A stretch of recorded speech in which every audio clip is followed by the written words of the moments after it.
Қайырлы кеш, құрметті оқушылар. Бүгінгі тест талдауда тақырыбымыз Шоқан Уәлиханов, қазақтың аса көрнекті ғалымы, әрі ағартушысы Ыбырай Алтынсарин, Абай Құнанбайұлы және де 19 ғасырдағы біздегі ауызша әдебиетінің жинақтаушы этнографтарымыз туралы айтатын боламыз. Есімім Сұлтан Әзілхан. Бастаймыз. Бірінші сұрақ. Шоқан Уәлихановтың Черняевтің оңтүстік Қазақстанға әскери экспедициясы кезінде, яғни әскер қатарынан кету себебі. Жалпы есімізге түсірейік, бұл бізде Ұлы жүздің Ресейге қосылу кезінде айтылып кеткен тақырып, яғни Черняев деген кісі. Черняев 1864 жылдары оңтүстік Қазақстан аймақтарындағы бекініс қалаларға шабуыл жасайды. Соның бірінде кімдер бар? Меркі, яғни басып алған, Әулиеата, Шымкент және де Түркістан бекіністері басып алған еді. 1865 жылы Ташкент қаласын басып алды. Яғни қараңыздар, мына жақтағы сұрақ не үшін кетіп қалады? Өйткені генералдың жергілікті халыққа қатыгездік жасауы, яғни атақты біздегі Түркістандағы сакральды нысанымыз Қожа Ахмет Яссауи кесенесін сол кезде яғни бомбалап, яғни зеңбірекпен атқылап жатқан еді. Сол кезде 12-нің бірі тиеді, бірі Шейх Ислами деген адамға тиген еді. Содан кейін Шоқан Уәлиханов мына экспедицияны тастап, яғни Тезек Сұлтанның ауылына қайтып сол жақта соңғы өмірлерін өткізеді екен. Шоқан Уәлихановтың шыққан тегі, жалпы Шоқан Уәлиханов біздегі ақсүйек адамдардың бірі. Сонда жауабы С варианты. Жалпы шежіресін жазып кетейік. Біздегі атақты қазақтың ханы Абылай хан бар. Одан кейін Шыңғыс деген, ойбай кешіріңіздер. Одан кейін атақты ұлы Уәли бар. И келесі Шыңғыс деген бар. Вот сол Шыңғыстан тарайды, ол бізде Шоқан Уәлиханов. Давайте есімізге түсіріп жүрейік. Абылайдың билік еткен жылдары бізде 1771 жылдан 1781 жылдар аралықтарында. Уәли бізде орта жүздің соңғы ханы болады, 1781-1819. Мына жаққа жазып қойсылайық, орта жүз соңғы хан деп, есімізде болу үшін. Орта жүз соңғы хан. Келесі, Шыңғыс туралы айтылмайды. Шыңғыс туралы бізде Көкшетау өңірінде жаңағы басшылардың бірі болған деп айтады. Шоқан ол бізде өмір сүрген уақыты 1835 жылдан 1865 жылдар аралықтарында өмір сүрген еді. Жалпы Шоқан Уәлиханов бізде 30-ақ жыл өмір сүреді. Ол туралы дерек бізде Сәбит Мұқановтың атақты еңбегінде баяндалған еді. Яғни оның еңбегі Аққан жұлдыз деген. Аққан жұлдыз. Кеттік. Келесі. Шоқан Уәлихановтың шын аты. Жалпы, оқушылар, бізде жалпы бұрында, немесе қазіргі кезінде даже қазақ халқы ислам дінін қатты ұстанатын елдердің халықтардың бірі болып саналады. Сол кезеңде аттарын қойған кезде, азан шақырып қойған кезде көбінесе пайғамбарлардың аттарын қояды. Мына жақтағы Шоқан Уәлихановтың аты ол Мұхаммед Ханафия. Және де андай нәрсе бар. Пайғамбарлардың аттарын атамауға тырысатын ата-бабалары болатын болса, көбінесе сол кезде басқаша еркелетіп қоятын. Соның бірі, мысалы, еркелетіп ол кезде оны Шоқан деп қоятын. Мысалы, қараңыздар, мына жақта Ибрахим деген, ол бізде екі адамның аты бар. Ол біреуі Абай, екіншісі Ыбырай. Түсінікті ме? Екі адамның аты да Ибрахим болған, яғни шын азан шақырып қойылған аттары. Ақжігіт деген біздегі Ақан серінің аты. Әбдірахман деген естеріңізде бар болса, ол Абайдың ең үлкен ұлы Әбдірахман болып саналады. Келесі. Шоқанға тәрбие беруде ықпалы күшті болған адам, ол бізде белгілеп кетейік, жаңа біз айтпадық ол кісіні, ол әрине әжесі Айғаным хан. Кейбір кітаптарда былай айтатын, әжесін Айғаным туралы Уәли хан қайтыс болғаннан кейін оның орнына сол жаңағы Айғаным ханым отырды деп айтады. Яғни биліктен бас тарту үшін ол патша үкіметіне өзінің ұсынысын айтады. Не нәрсе, менің үйімнің қасына мешіт салдыртып бер деген сияқты. Яғни біліміне, тәрбиесіне қатты көңіл бөлген осы Айғаным ханым болып саналады. Жалпы Шоқанның кішкентай балалық кезі ол қай жақта өтті? Балалық кезі бізде өтті Құсмұрын мен Сырымбетте, яғни Құсмұрында дүниеге келді, Сырымбетте кішкентай балалық кездерін өткізді. Яғни ұбт-да сұрақ Шоқан Уәлихановтың балалық кездерін қайда өткізді десе, сіздер осылай жазып кете бересіздер. Құсмұрын мен Сырымбет деп. Келесі 1847 жылы, яғни Шоқан оқуға түскен оқу орны қандай оқу орны болып саналады? Белгілеп кетейік. Жалпы қараңыздар, мына жақта ұбт-да келетін бір сұрақтар хронологиялық реттілік деген сияқты бар. Біз енді мына жақтағын белгілейік, потом сосын талдаймыз. 1847 жылдары Шоқан Уәлиханов, яғни нақтырақ айтатын болсақ, 1847-1853 жылдары Шоқан Уәлиханов, яғни әскери қызмет атқарды. Ол бізде омбы кадет корпусында оқыды. Яғни омбы кадет корпусында. Енді қараңыздар, омбы кадет корпусында оқиды, содан кейін корнет деген шенді алады. Корнет деген шеннен кейін Батыс Сібір генерал-губернаторының жаңағы адъютанты болып жұмыс істейді. Яғни адъютант ол жаңағы басшының қасында белгілі бір жұмыстар тапсырып отырады, сол тапсырмаларды орындап отыратын болады. Жалпы қараңыздар, бұл кезеңде патша үкіметі қандай бізде оқу орындарын аша бастайды? Мысалы, 1789 жылы Азиялық училище ашылады. Одан кейін, мысалы, омбы кадет корпусы алғашқы уақытта 1813 жылы ашылады. Бұл болашақта қалай өзгереді? Бұл болашақта жаңағы Сібір кадет корпусы деп өзгертеді. Яғни Сібір кадет корпусы деп өзгереді. Сібір кадет корпусы. Түсінікті ме? Келесі, одан кейін тағы да ұбт-да келетін 1825 жылы Орынбор кадет корпусы деп келеді. Орынбор кадет корпусы. Орынбор кадет корпусы бұл болашақта қалай өзгереді? Бұл болашақта Неплюев кадет корпусы деп өзгереді. Неплюев кадет корпусы деп өзгереді. Түсінікті ме? ұбт-ның сұрақтары, яғни сіздерде жауап беру керексіздер. Неплюев кадет корпусы. Белгілеп кетейік.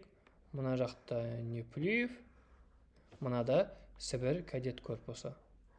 Тағы да біздегі оқу орындар бар, соларды біз барлығын жазып кетейік, есімізге түсіретіндей қылып.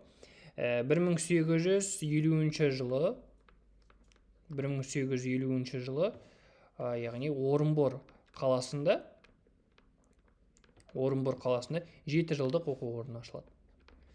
7 жылдық.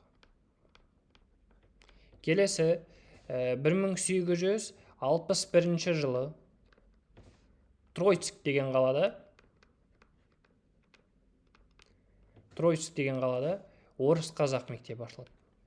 Түсінікті ме? Орыс қазақ мектебі. Одан кейін 1879 жылы Торғай деген өңірде, Торғайда орыс қазақ мектебі, яғни орыс қазақ 2 сыныптық, яғни білім беретін. Келесі 1883 Ор деген қалада мұғалімдер мектебі. Өйткені Ыбырай Алтынсариннің сөзі бар, мұғалімнің жүрегі ол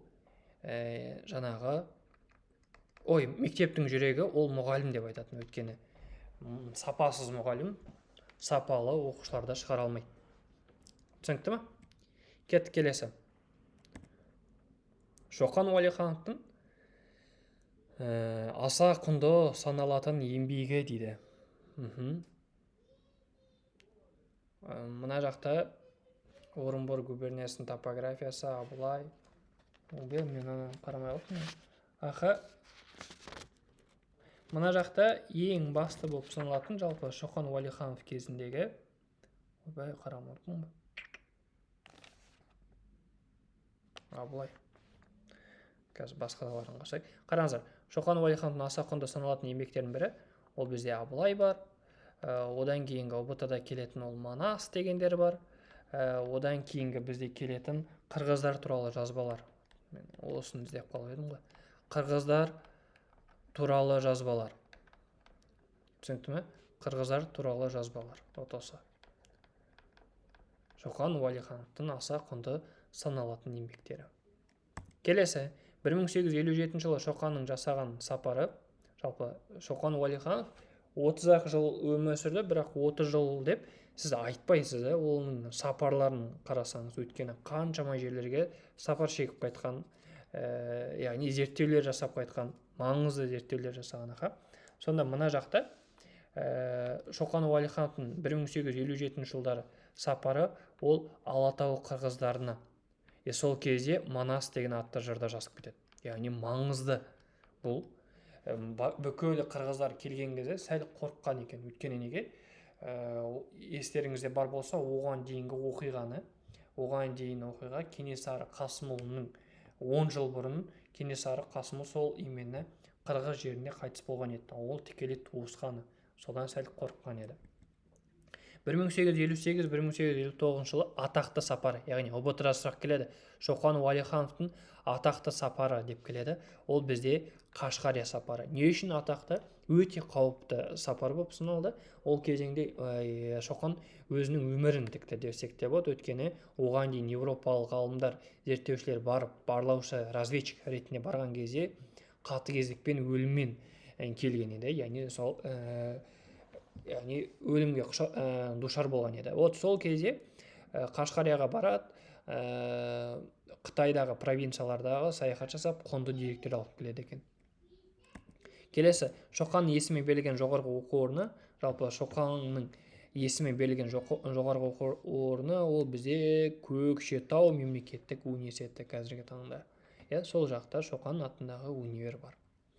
Жалпы сонда Шоқанның соңғы уақыттары ол Тезек Сұлтанның ауылында болды, сол жақта өмірін соңына дейін өткізеді.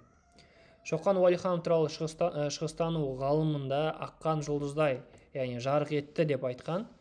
Бізде сразу варианттарда Сәбит Мұқанов іздейміз, бірақ мына жақта Сәбит Мұқанов емес, мына жақта ол Веселовский болып саналады. Жалпы сосын оқушылар қателеспесем, Шоқанмен бірге жаңағы Сібір кадет корпусында бірге оқығандар бар. Ол біреуі Капустин болған, екіншісі ол бізде Потанин болған. Түсінікті ме? Яғни Шоқанмен бірге оқыған жаңағы группаластар деп айтайын. Келесі, 1889 жылы дүниеге келген атақты этнограф кім болып? Дүниеден өткен, кешіріңіздер, дүниеден өткен этнограф, педагог, ол бізде 1841-1889 жылдары өмір сүрген атақты Ыбырай Алтынсарин. Біздің миымызда жаңағы мектеп деген кезде есімізге түсетін ол әрине Ыбырай Алтынсарин. Кеттік. 1860 жылы Ыбырай Алтынсарин қазақ балалар үшін бастауыш мектеп ашқан қала. Жалпы Ыбырай Алтынсарин қай жақта дүниеге келді десе, сразу естеріңізге түсу керек, ол әрине Торғай, әрине бастауыш мектептері ол Торғайда болды. Жалпы Ыбырай Алтынсарин ең маңызды болып саналатын нәрсесі ол біздегі жаңағы қыз балалары үшін де, жалпы балалар үшін де білімді болсын деген маңызды бір рөлдерді атқарып кеткен еді. Яғни не нәрсе жасады? Мысалы, бізде мектептегі обычный технология деген сабағымыз бар. Сол технология сабағы орман шаруашылығы, именно ағашпен ұсталық үйренсін балалар, ең соңында бір өзінің нәпақасын тауып жүрсін деген сияқты сондай мектептерде де болатын. Келесі 1869 жылы Ыбырай Алтынсарин атқарған қызметі ол әрине қарап көрейік. Жақсы, мына жақтағы сонда Ыбырай Алтынсарин атқарған қызметі ол Торғай уездік басқармасының іс жүргізушісі болған еді. Жалпы Ыбырай Алтынсаринға байланысты былай айтамыз. 1857 жылы ұбт-дағы хронологиялық реттілік деген бұрында келетін, қазір келіп қалса, сіздер жауап бере алу керексіздер. Алтын медаль бітіреді. Алтын медальмен бітірді. Қай жылы? 1867. Потом келесі мектеп ашады 1860. Торғайда мектеп. Торғай мектеп дейік. Сосын келесі 1864 интернат ашады. Интернат, яғни жатып оқитын аға. Келесі 1879 жылы ол мектеп инспекторы болып жұмыс істейді. Мектеп инспекторы. Түсінікті ме? Яғни ұбт-да осыған байланысты бір именно хронологиялық реттілікпен қойыңыз дейді. Осылайша сіздер жауап бере алу керексіздер. Келесі. Орыс қазақ мектептерінің оқушыларына арнап қырғыз, яғни қазақ хрестоматиясын оқу құралын жазған педагог әрине Ыбырай Алтынсарин. Келесі. Абай Құнанбайұлының орыстың ақыны Александр Сергеевич Пушкиннің аударған шығармасы. Яғни Абай Құнанбаев 1845 1904 жылдар аралықтарында бұл жерде Евгений Онегин деген атты еңбек жазып кетеді. Яғни соның еңбегін аударады. Түсінікті ме? Сосын Татьянаның қырдағы әні деген жаңағы өлеңі бар. Сол тоже қазақ халқын сүйсіндіреді екен. Ұлы ақын Абай Құнанбайұлын 1995, яғни ЮНЕСКО көлемінде аталып өтілді. Енді сіз математиканы есептесеңіз, ол әрине 150 жылдық мерейтойы аталып өтіледі. Келесі. Абай Құнанбайұлының 19 ғасырдағы екінші жартысындағы қазақ халқын болмысы зерделенген шығармасы, ол атақты, мощный шығарма. Ол әрине қара сөздер. Сіз қара сөздерді оқысаңыз, тұнып тұрған философия, тұнып тұрған тәрбие, дін бүкілі бар. Яғни сол кезеңдегі адамдардың бейнесі, адамдар сол кезеңде басқаруы, даже мақал мәтелге дейін талдау жасап кетеді. Яғни Абай Құнанбай мына еңбегі өте мықты бір еңбек. Даже қазақтардың өзі біз ол еңбекті иногда түсінбей жатамыз. Өкінішті. Кеттік. Келесі Абайдың поэмалары. Жалпы Абайдың поэмасы бізде атақты ұбт-да келетін үшеу. Ол әзім әңгімесі, одан кейінгі келесі Ескендір деп келеді. Түсінікті ме? Сонда үшеу. Яғни Масқұт. Түсінікті ме? Масқұт, әзім әңгімесі және де Ескендір. Келесі Қазанда жарық көрген Жарида, яғни жаңа тарихи жазбалар атты тарихи этнографиялық зерттеудің авторы, ол әрине Жарида Құрбанғали Халид болып саналады. Түрік, қырғыз, қазақ, һәм хандар шежіресі, сосын мұсылман хаты ма, мұсылмандық сипат деген бе? Қателеспесем. Солай болу керек. Мұсылман бірнеше деген жаңағы мұсылмандық шарты кешіріңіздер. Мұсылмандық шарты атты еңбегі бар. Ол бізде Шәкәрім Құдайбердіұлы. Яғни Шәкәрім Құдайбердіұлы ұбт-да былай бір сұрақ бар. 1988 жылы ақталған гуманист деп келеді осы Шәкәрім Құдайбердіұлы. Келесі Ер Олжабай батыр эпосын жазып алған қазақ өлкетанушысы, өлкетанушысы, ол бізде әрине қарайық Мәшһүр Жүсіп Көпейұлы. Яғни Мәшһүр Жүсіп Көпейұлы ол кісінің лақап атын білесіздер, жалпы өте әулие кісі. Мен бұл кісі туралы сәл көбірек тоқталғым келеді. YouTube арналарында Мәшһүр Жүсіп дегенді бір іздесеңіз, сіз таңғаласыз, мұндай адам шынымен болған ба деп. Тірі кезінде өзінің асын берген адам. Яғни адам өлетін алдында 10 жыл бұрын асын беріп кетеді, ойлаңыз. Өйткені бұл кісі дүниеден озат 1931 жылы. Яғни асын беріп жатқан кезде айтады, сендер не только менің асымды бересің, сендер даже өздеріне тамақ таппай қалатын кезеңдерім болады деп айтады. Мәшһүр Жүсіп Көпейұлы не үшін мәшһүр дейді? Мұса Шормановтың еңбектерін жаттап, жатқа айтқаны үшін 9 жасында. Сол үшін мәшһүр деп атап кетеді. Оның шын есімі, азан шақырып қойған аты, ол бізде Адам Жүсіп деген аты. Түсінікті ме? Атауын ұмытпаңыздар. Потом мәшһүр Жүсіп Көпейұлы деп өзгереді.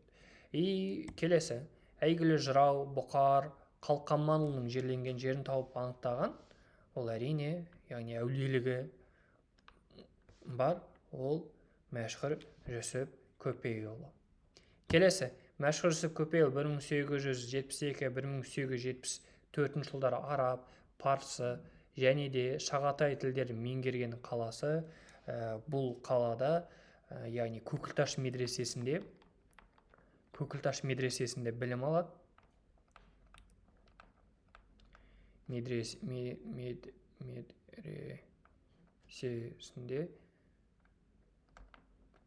білім алады.